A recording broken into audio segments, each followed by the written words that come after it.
All right, welcome everyone to our online webinar. We've got Gary Lipsky and Kyle Mitchell here with us today. They're going to walk us through a 176 unit value add deal as a case study for you guys this evening. My name is Hayden Harrington. I'm one of the managing partners at Momentum Multifamily, and I want to hand it over to my business partner, Dustin Miles, to introduce himself too. Yeah, Dustin Miles. I'm in Fort Worth, Texas, and honored to have Gary and Kyle coming from LA. So I'll hand it over to you guys, and excited to hear what you have. All right, thanks guys, appreciate it. Big respect to you guys, and so let me. I'll share my screen.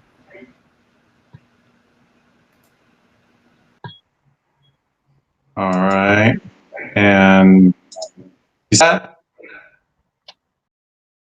Yep. All right, great. And if anyone has any questions, actually, Kyle, I only see the PowerPoint, so you just let us know. But this is for us to share as much information. So if you have questions, just don't wait to the end. Just jump in anytime, and we're happy to answer them.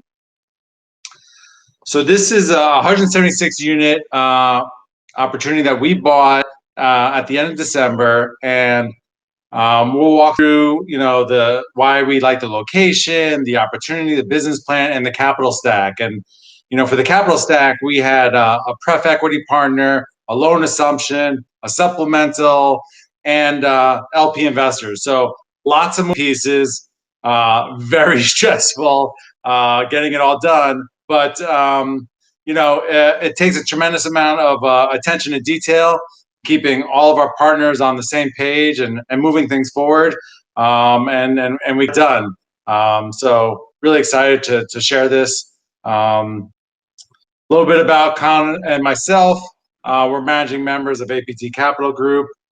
Together, we have over 50 years of management operations experience.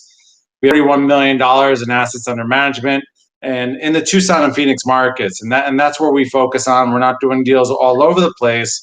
We want to be experts in a few markets that we choose. We also host the Asset Management Summit, the Asset Mastery Podcast.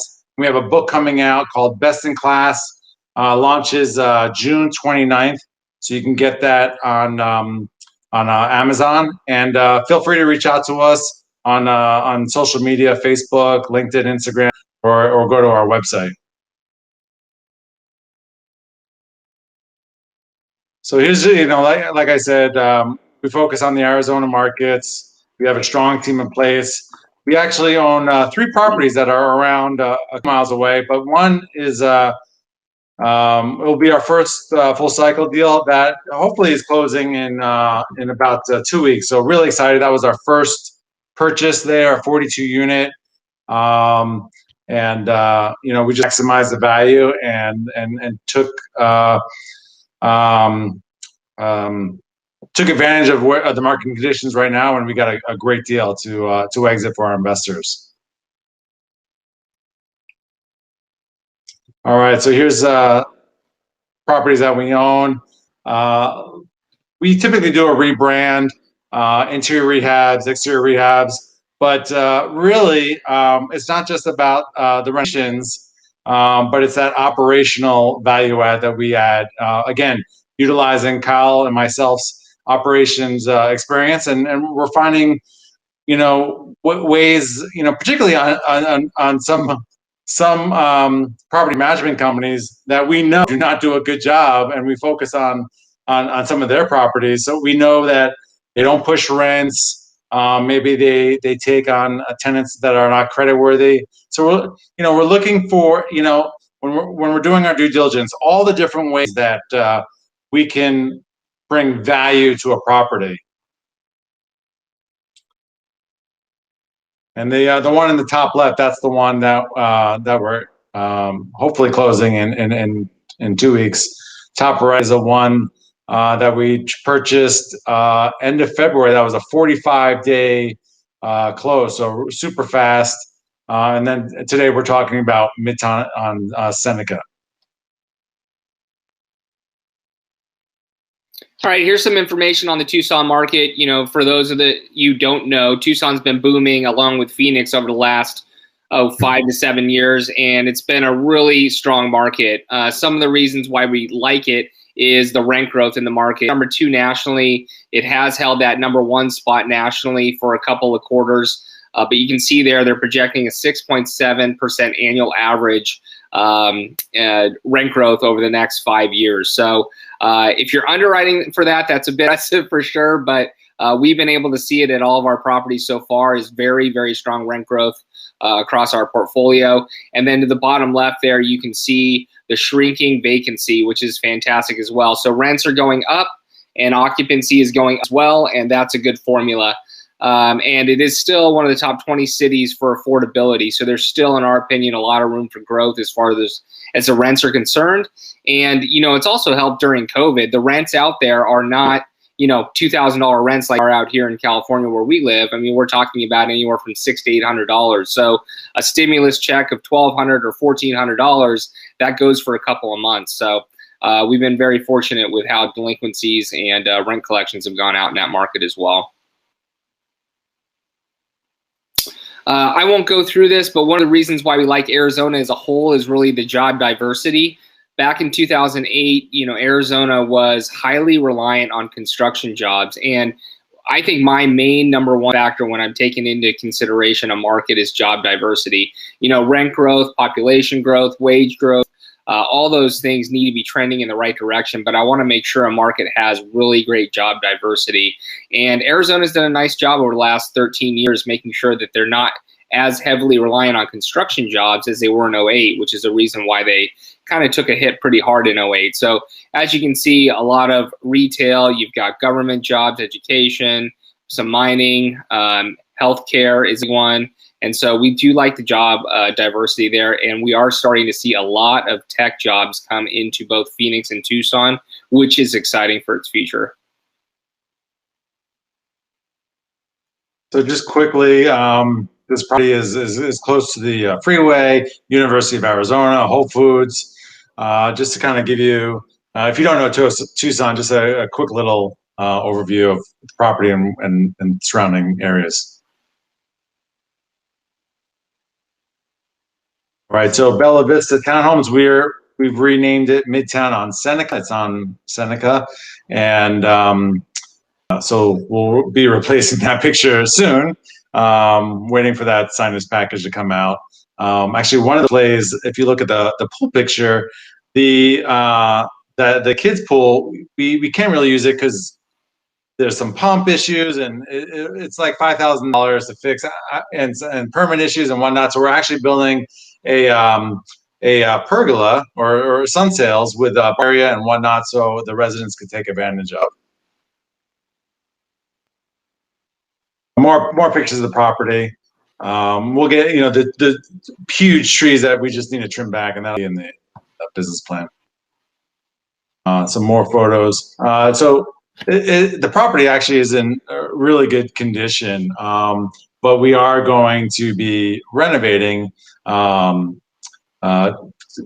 like a very small value add to the interiors. It's not a huge lift. We're not spending $10,000–$15,000 on the interiors like we do some of our other properties. This is just a few $1,000s. This was built in 1972. It does have a boiler chiller. These units, the 2 and 3 bedrooms are townhomes, which is nice, very big units. And 3 laundry facilities, business center, basketball court, swimming pool. So a lot of space, a lot of nice amenities on this property. Here are the floor plans. Again, you know, big units, which is nice, really nice unit mix, so we can get premium rents.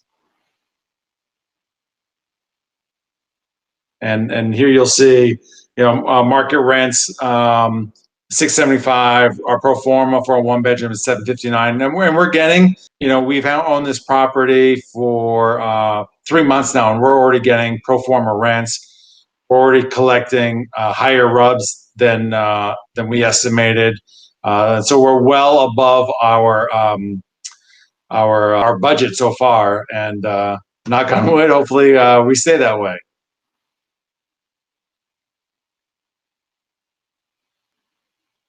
All right. All right. So for the business plan, I'm going to take back a little bit on how we found the property. We found this property through a broker, and it did go to full market. And we were in the best and final, and then the second best and final, to where we had seller interviews, and we came up with some hard money, and we went a little bit uncomfortable on the purchase price. And at that point, it was we offered $14.65 million along with some hard money, and then all of a sudden, the sellers disappeared, just ghosted the broker as well. Didn't hear anything back for a week, and we were thinking, what the heck is going on here? And come to find out that this seller did not know their prepayment penalty. They thought their prepayment penalty was $500,000. When they notified the lender that they were going to be selling, they got a prepayment penalty bill of $1.8 million. So obviously that $1.3 million hurts your bottom line. And so they said, sorry, guys, we're not going to be able to sell this property with that without prepayment penalty. So one thing to always ask, I mean, really the brokers should be doing this, to be honest with you. But in this case, they missed it, and they trusted the seller that they did check. But always make sure you know what the prepayment penalty is and where the debt is. Sometimes there is no more prepayment penalty. Sometimes it's a step down. In this case, it was a yield maintenance as it sits right now, but the yield maintenance burns off in 18 months to a step down. So with the interest rates dropping, that yield maintenance prepayment penalty shot up significantly. So at that point, the property we thought was done, but I decided to call the broker and say, hey, what would this look like as an assumption? Would we get a discount for an assumption? And for those of you that don't know, assuming the loan is essentially assuming the existing debt, right? So on this debt, there's no prepayment, or there is no interest only on it. It is a high interest rate, but we were trying to solve a problem that came up out of this, and we were the only group out of the three that ended up trying to do that. And so we came up with a number where that number would work, and we sent it off to the broker, and we got a deal done at 13.6. So over $1 million discount from where we previously were. So we got in at this property at a very low basis. In Phoenix and Tucson right now, well, I'll just mention Tucson. In properties of this size, you're really in that 5 cap rate. We got this property at a 6.5 cap because of the assumption. So really good going in basis. So we feel really comfortable with where it is. And so, that part of the business plan now is to burn off the loss of lease. As Gary mentioned, this property management company was not known for pushing rents. They were also known for putting in a high level of, or high volume of Section 8 residents. So when we got the rent roll, we calculated 35% Section 8 residents. When we did the lease audits, we calculated about 35%. Unfortunately, the leases were not correct, and we're at 55% of Section 8. Could be a good thing, has been a good thing from collection standpoint, because it's guaranteed rent. However, the demographic is just not what we want to see it be. So part of the burning off of the loss of lease is also eliminating the Section 8. We want to get that number to below 10%. And by increasing the rents to what we projected as market and charging those rents, we're going to be able to reduce that number, get better tenant there as well. So the good part about this is we have 2 other properties down the street. We know the market rents that we can get. We know the level of renovations that we can get. So we felt very comfortable with this business plan. Rebrand, Gary mentioned this. This property is known as a Section 8 property. It's not a low-income housing property. We don't have to have a certain amount of Section 8, but it is known for a lower income property and a little bit of a tough area. So it doesn't have great reviews. So we have just recently rebranded it. New signage is going to go in as we re-tenant the property. And then we want to update 117 of the 2-bedroom units. How we get that number is it's actually like 67% of the property. So that's why it's 117. This property has 128 2-bedroom units. So we're going to focus on those. Those are also highest in demand in Tucson right now. And most of the units were actually already renovated to that level that you saw the pictures earlier. But we know we can take it to premium level. And we're getting this at our other properties. So stainless steel appliances, a backsplash. We're going to add the poles on the cabinets, updated lighting. And as Gary also mentioned, we're already getting all of the market rents, the rated market rents, without even doing anything to the property so far. So knock on wood, things have been going very well at this property before even putting in a lot of money into it. Lower maintenance and utility costs. So this is a boiler chiller property, and what that means is that it's got older mechanicals, and a boiler chiller, the way it works with heating and cooling is you can only have heating or cooling. You can't have both. And so when the summertime comes around, we actually just switched the chiller to be cooling because we're getting into the hot season. But this particular boiler chiller are just not working very efficiently. So we're going to repipe the entire system, which is going to cost about $800,000, but it will lower our utility costs and it will create better efficiencies in the system itself. And then also it will lower our maintenance and repair costs. A lot of the maintenance and repair costs that the previous owner was taking on were repairs for the boiler chiller. All right, and then we're going to install charge for covered parking. There's a huge parking lot, plenty of parking, and I think it'll also make the property look really great, but another added income line that we're going to add here. And then Gary mentioned this earlier, we're using Conservice now for our rubs, which has been a huge benefit. We don't plan on it, but we always have planned or underwritten for flat rate rubs. Well, Conservice is a third-party company that could basically back bill the residents for their usage of the utilities and collect up to 95% of all utility costs. So in a boiler chiller property, you know, the owners are taking on a lot of those costs. To be able to pass 90% of that on is a huge win. And so we're currently getting, you know, anywhere from $50 to $100 per unit more into the rubs. That was not planned.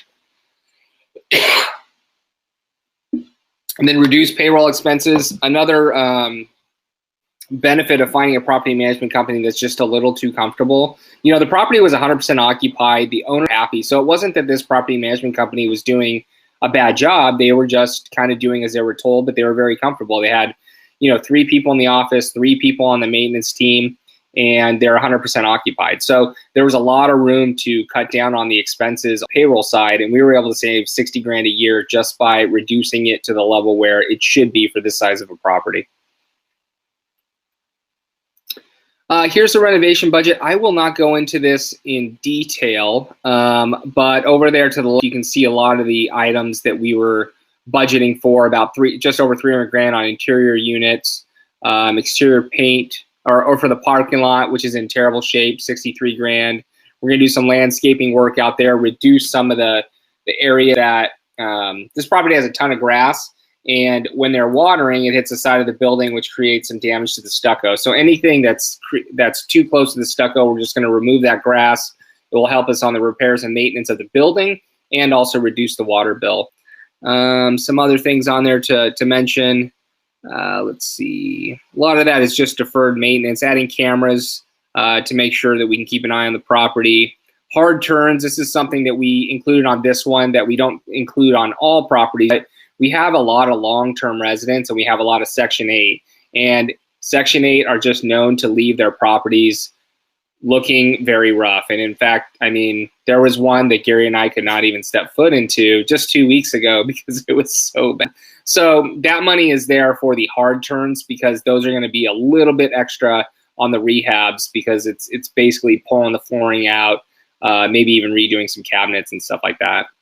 And there you'll see the $800,000, the big one for the chiller there, and then some contingencies. Okay. Next slide. All right, here's the capital stack. And so this is the part that was really, it was fun, but when I say it out loud and walk through this, it's like, man, there was a lot of stuff going on. So we assumed this loan and took over it, and it had no interest only. The blended rate is 4.5%, 8 years remaining. So we did feel comfortable with the length of the loan. I think where the sellers made a mistake is they didn't read their loan docs very well. And I mentioned this earlier, but their yield maintenance burns off in 18 months. Now in June of next year, so whatever that is, 15 months, and it goes to a step down. If they was held onto the property another year and a half, they would have probably saved themselves $1.5 million. And been able to sell it, you know, for 14, 15 million. So in my opinion, they made a bit of a mistake, but they still made a great profit off of it. So, you know, we got advantage of that because we did some due diligence and read the loan docs and found that out. So we actually felt really comfortable with this property because of that. the prepayment penalty is now predictable for us because we're definitely holding on to it for longer than a year and a half. So at the bottom stack, there is the original debt. $5.9 million is the original term of the loan. The next piece there is $2 million. When you're doing an assumption, there is not always the option to add a supplemental, but if there's enough room and the lender allows you to get there, they can supplemental. Even still with those two, we were at 58% loan to value. So we had to raise a lot of money on this deal. It's a $13.6 million deal. We're raising $8 million. So you don't typically see that a lot, but that has to do with the assumption you're typically not going to get 65, 70% leverage when you're doing an assumption, which is why a lot of assumptions don't exactly work. But you got to try unless or else you'll never know. So $7.9 million was the debt from the assumption and the supplemental. And then that other piece there, $5.9 million, that's a pref equity partner. So it was a single check partner that brought in $5.9 million. And we had been working with this group for over a year, trying to get comfortable with how pref equity works, and to get them into a deal. There's definitely benefits and negatives to having pref equity. One of the benefits, as you can see there, is they'll fill up the capital stack pretty well. So they went up to about 85% of the entire capital stack. And then we raised about $2.5 million to fill the rest of that up. And I'll get into some ups and downs of pref equity, I believe, on the next slide.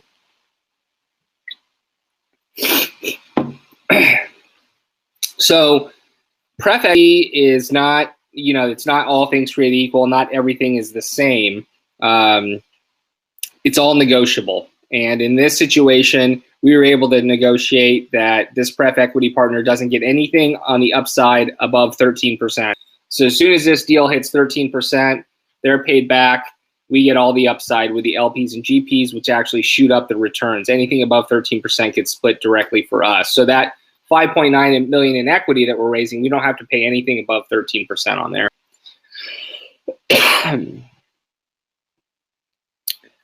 Experienced partners. So, pref equity, these guys lay out a ton of cash. I mean, tens of millions of dollars a year on properties that they like. And so they underwrite a ton of deals. They understand the market. And when you have a couple of different pref equity partners looking at this deal and are interested in it, it's kind of a backer that says, hey, this is a good deal. They all underwrote it. Their teams underwrote it. The lender underwrote it. A couple other pref equity partners that looked at this deal underwrote it, and they all liked it. So having those experienced partners and a third or fourth set of eyes is really nice. Bonus appreciation. This was a huge one. We just finished our K1, so we know that this is true. Dollar for dollar for all LPs in year one. So if you put in 100K, you got 100K loss. The pref equity does not participate, at least this pref equity, in bonus appreciation. So, if it was all LP money, that $5.9 million would have gotten some bonus appreciation as well. So this was a huge win, and pretty much on day one, you're getting your 100% loss. Equity multiple of 2.3, and that has a lot to do with the fact that the GP and LPs get everything above 13% on the upside. Now, I will tell you some of the downside because I don't want to make it seem like pref equity is, there's no downside to it, because there's certainly some challenges. We have to do additional reporting for the company. It is almost like reporting to, I wouldn't say a boss, but definitely another partner who has some control. There has to be language in the operating agreements that state that they can replace us as managers if we're not hitting our targets. And then they have to be paid first. So we're able to be pretty creative with the waterfall structure that we have to make sure our LPs can get paid during the life of the hold. But some pref equity partners want their entire 13% before you pay your LPs out anything. We were able to negotiate 7, then 7 for our LPs, 2 for them, then 2 for our LPs, and then we pay them back. So it is tough on the cash flow side as well, sometimes when you're using pref equity. But there's definitely some upside to using pref equity. Okay, financial highlights. This has a lot to do with the fact that we got in for such a low basis. The debt service coverage in year one is 1.73, which is fantastic. It's close to 2 as rate right now, even just 3 months in, and in year 2 projected to be above 2%. I mentioned earlier, and I said 6.5 again, but 6.3 on a T6 on a purchase cap, which is just phenomenal in, I think, any market right now that's as hot as a Phoenix and Tucson. But typical purchase cap on a property this size is 5%, so we felt like we were getting a good deal here. Low leverage, you can look at that as a benefit or a deterrent. You know, on the downside, we had to raise a lot more money, but on the other side, the debt service is high. And the mortgage payments are very low. And so we have a lot more flexibility because we have more cash flow because we don't have such a high mortgage payment. Those were the returns we were offering on this deal. Great returns. And again, that has to do with the pref equity that has no upside on this. And then our break-even economic occupancy, 68%. Anything below 70% we really like. And that's something, you know, we always check. Even before COVID, we would check what is our break-even economic occupancy. And essentially what that means is that includes everything from your vacancy plus people that are not paying rent, right? So not just full occupancy, but if you're 90% occupied but 30% are not paying rent, you know, your economic occupancy is going to be much lower, and that's the number you want to take a look at there. All right, so that's our deal, and we can open it up for Q&A now. I know we've got one here, Gary. I wonder if the repositioning budget was impacted at all by the reduction in sales price you guys had through the assumption. Would the strategy have been the same if you went in at the original offering price? Yeah, our budget didn't change at all as far as the renovations that we wanted to do.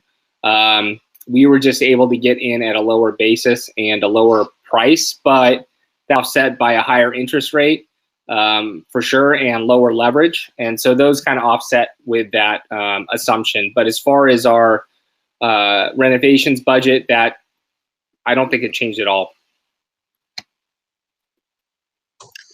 Feel free to raise your hand or type in the chat if you have any questions.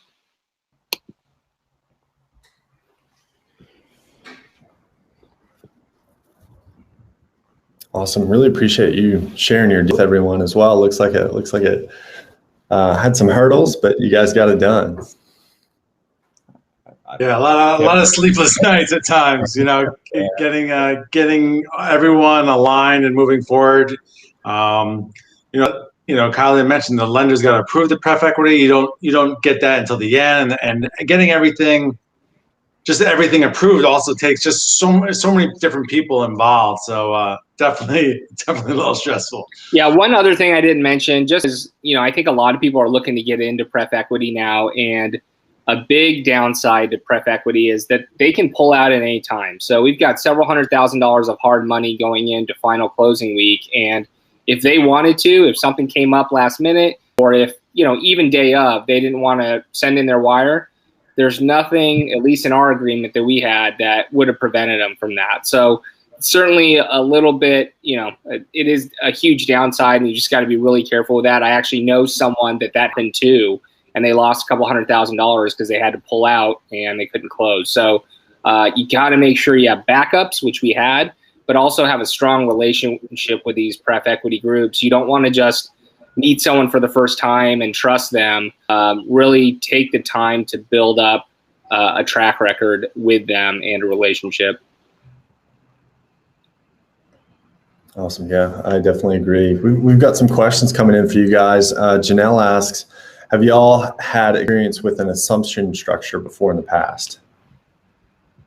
No, we haven't. It was a learning opportunity. But you know, it's the key thing is that attention to details. You know, you stay on top of it. You ask a lot of questions. You know, don't be afraid to ask questions, and know your deadlines. You know, to make sure everything is moving forward and pushing people, because everyone takes longer than they should, and you got to stay on top of them and make sure the train is leaving on time constantly.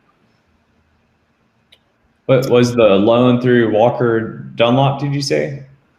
They were the servicer, but the loan is actually a life insurance company. which was interesting as well. I've never actually seen a prepayment penalty structured the way it is, where it was yield maintenance up to a certain point and then it changes to step down, which is definitely beneficial. But the other side of it was that the underwriting process for this life insurance company was a lot looser. So it wasn't as, as detailed and scrutinizing as agency debt would be. So it's the first time we've worked with a life insurance company. So far, it's been fine.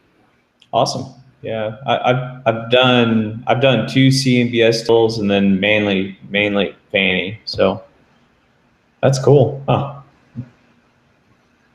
Awesome. And Garrett had a question. Can you talk about the downside of the lower leverage in this example?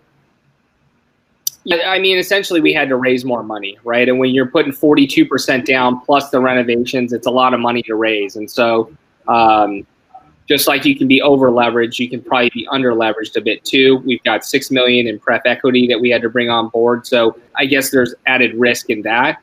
The pref equity does sit in front of the limited partners. So limited partners are third in position now. If it was an assumption and we had to raise $4 million, we could have done that ourselves. But it's a catch-22 because there's upside for all the investors after 13% too, which is really what got the IRRs. But the biggest downside is that you have to raise more money. Makes sense. And is this the first time you guys have worked with pref equity as well? Yeah. And so it was a dating period between the company and us for a while, just to get comfortable with them, because we're putting down hundreds of thousands of dollars of hard money. They're not doing it, and sometimes they'll do that down the road if you build up a relationship. If you've done a couple of deals, but that was one of our biggest concerns, quite honestly. And working through the paperwork. I mean, we didn't get like a signed contract with them until like pretty close to closing. Now we had that relationship, but still you wanted everything signed and sealed nice and neat, and it certainly wasn't that way. But we had some help as well.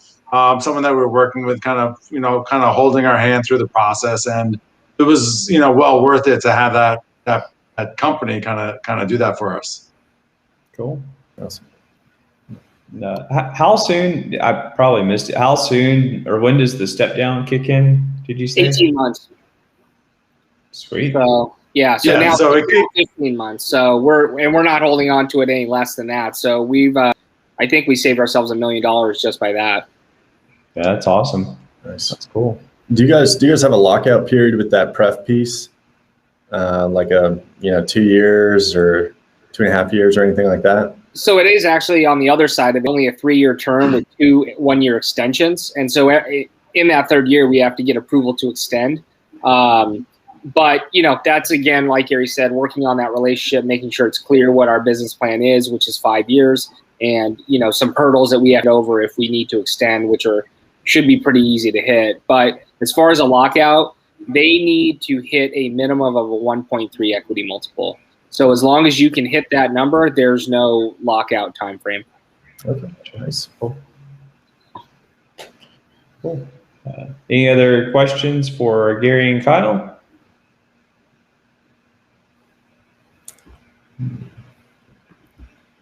If not, we can kind of head over to the lounge and kind of network if you guys want to do that. Yeah, let's do it. Okay, cool. Sounds good. I'll go ahead and press end session. So the way, just so everybody online knows, there's a lounge, there's tables, and so basically Gary and Kyle, if you guys could go to different tables so people can network with you guys, then we can just kind of swap around. So perfect. Cool. Good. 1 second.